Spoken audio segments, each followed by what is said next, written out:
The first you want to do is set your pot on appropriate burner and turn it up to about medium high. We are going to melt our butter. I have it extra high just to get it all started. It is a lot of butter. I buy mine in blocks. It makes the detangling part a lot faster. As I unwrap everything, it's easier 4 blocks than 4 strips of butter. It's alright that it's getting a little brown because it will do that. Electric burners and a little bit higher than gas burners. But the goal is to get them all in there and get them all melted down.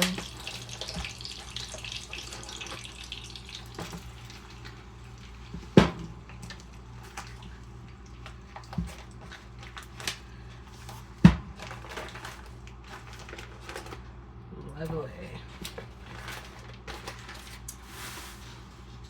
Once everything is melted down really good, you'll start seeing, even before it's melted down really good, you'll start to see the foam beginning to form inside the pot. I'll get a little closer so you can see. Those are the milk solids that we are eventually going to scoop out. But right now, we just want them to boil down, melt down, and get loose for us to get to. In the meantime, we will put our ladle in our plastic bowl. I need to go do some other things in the kitchen, so we'll set a timer for 15 minutes. And I will see you in 15 minutes. Okay, here we are 15 minutes later. And as you can see, there's a nice heavy foam on top. I do believe all, well, it's not all boiled down, but close. Still got a block here. I think it is the only block left. Yep, the only block left. Tiny, tiny one over there. But anyway, all of this foam on top is all what aids in difficult digestion. So this is the milk fat that we are scooping out, and you want to do it just a little bit at a time because you don't want to scoop out your ghee. The ghee is liquid gold. So as best you can,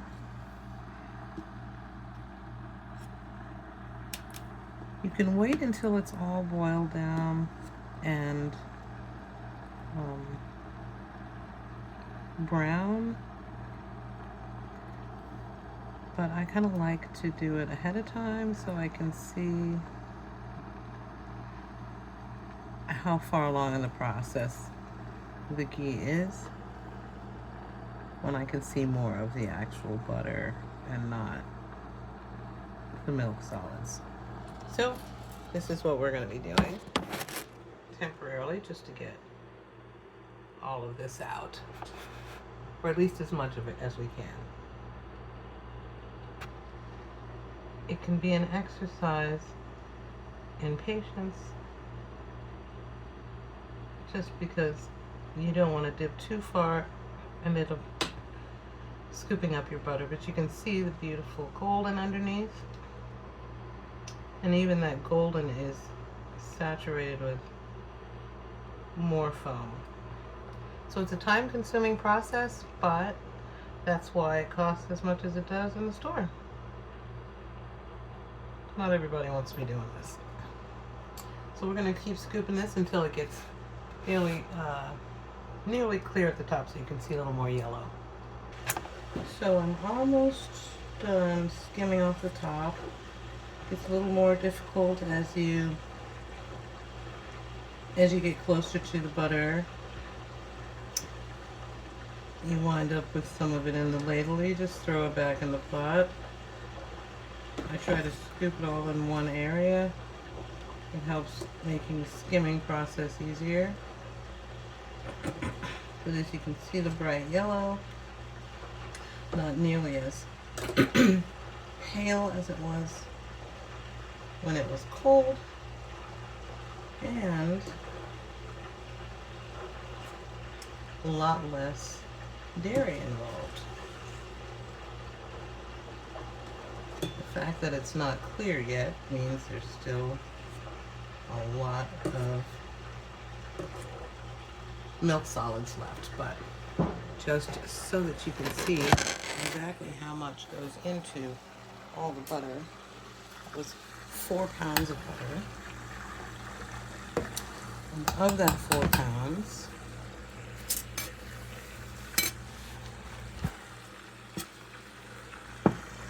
4 pounds, this is how much are milk solids. That's quite a bit. That here makes 3 cups. So we are almost at 24 ounces or 3 cups of 24 ounces or 3 cups of milk solids, which is quite a lot. This is what your stomach has to process. And for me, it doesn't do it very well. It's what causes a lot of mucus and bloating and gas and uncomfortableness. I clear my throat 1,000 times a day when I eat dairy products. And so this process, although time consuming, really does make my life easier. So I buy 4 pounds of butter at a time and I process it all at once. And then I store the containers in the refrigerator so that I could use them as needed. And I don't have to keep going back to the store or doing this process. So now that we've gotten it mostly cleared out, don't have to be anal with it. We're going to turn it down. I'm going to turn it down so it doesn't boil. Probably around between medium and medium low, I guess. 3 or 4. The electric eyes cool down a lot slower, so it's going to boil for a bit until the eye cools down. But the goal is not necessarily to burn the butter immediately, but we are going to let it burn at the bottom just a little bit. Brown butter. This is the same process as browning butter, and brown butter actually creates a richer flavor than just regular butter. And what we're doing is making a ghee that's got a little bit of a burn on the bottom because it also creates that richness and flavor. Ghee already has a richness to it. But browning the milk solids at the bottom gives the ghee a heightened flavor. You don't have to do all of that. You can turn it down super low if you need to not create that and get more of a bright sunshine yellow. But it will be clear either way.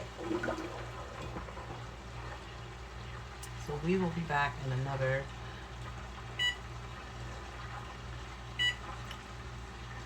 we'll give it another 30 minutes.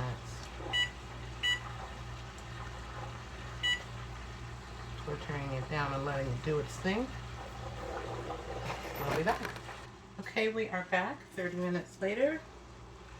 As you can see, the color has gotten darker.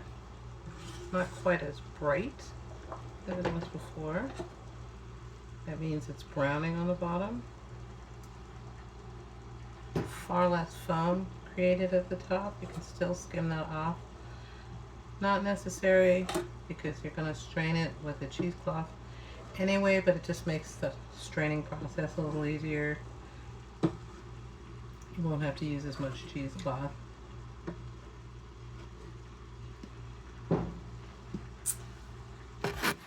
And as you can see, the color is deeper. Far less milk product. we have reached the 3-cup mark and beyond on this. So it's quite a bit of product we've taken out. It does reduce your butter volume, by the way, of course, but still, better. We're going to turn it up just a little bit more so it can start getting dark. And then we're going to strain it. We're going to give it maybe 15 more minutes. Again, this is a exercise in patience, but also in good health. We'll be back.